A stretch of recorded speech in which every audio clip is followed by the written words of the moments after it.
আজকে ছিল শিবরাত্রি আর সকাল সকাল মা আর আমি এখানে ঘুরতে বেরিয়ে গিয়েছি। আর কোনোদিনই আমরা বেরোই না, আজকে মানে একটু বেরোলাম।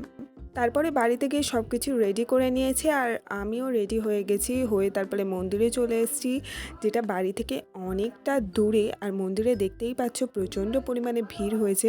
তো একবার জল ঢালা কমপ্লিট হয়ে গেছে, তারপরে এখানে হরিনাম শোনার জন্য চলে এসেছিলাম। খুব ভালো হরিনাম হচ্ছিল, শুনেও অনেকটা ভালো লাগছিল। বাট সারা রাত জেগে থাকতে হবে, এটাই একটা কঠিন ব্যাপার। মানে খেলেও খাওয়া যাবে ফল এটা ওটা, যাই হোক, মানে ভাত খাওয়া যাবে না, বাট সারা রাত জাগাটাই একটা কঠিন ব্যাপার। আর এখানে একটার পর একটা দল উঠছিল হরিনামের, আর এই ছেলেটা তো প্রচণ্ড পরিমাণে ভালো হরিনাম করছিল, আর ভিড়ও হয়েছিল প্রচণ্ড। আর এই ছেলেটার হরিনাম যখন শেষ হয়ে যায় তখন ভিড়ও অনেকটা কমে গিয়েছিল, কারণ অনেকটা রাতও হয়ে গিয়েছিল। আর এখানে মানে বসে থেকে থেকে আর ভালোই লাগছিল না। মন্দিরের ওপরে তো বসাই যায় না, তাই নিচে জায়গা ছিল, নিচেই বসেছি। আর রাত বাড়ার সাথে সাথে প্রচণ্ড ঠান্ডাও পড়ছিল।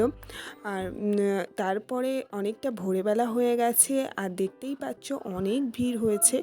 এখন পুষ্পাঞ্জলি হবে, আর পুষ্পাঞ্জলি হয়ে যাবার পরেই তারপরে বাড়ি যাব। তো এখানে পুষ্পাঞ্জলি কমপ্লিটও হয়ে গেছে, আর মন্দিরের উপরে অনেকটা ফাঁকাও হয়ে গেছে।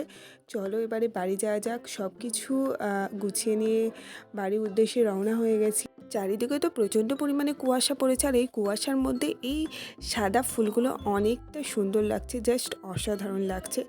তো চলো গাইস, আজকের মতো ভিডিওটা এখানেই এন্ড করছি। যদি তোমাদের ভালো লাগে প্লিজ একটা লাইক করে দিও, আর প্লিজ চ্যানেলটাকে সাবস্ক্রাইব করে দিও।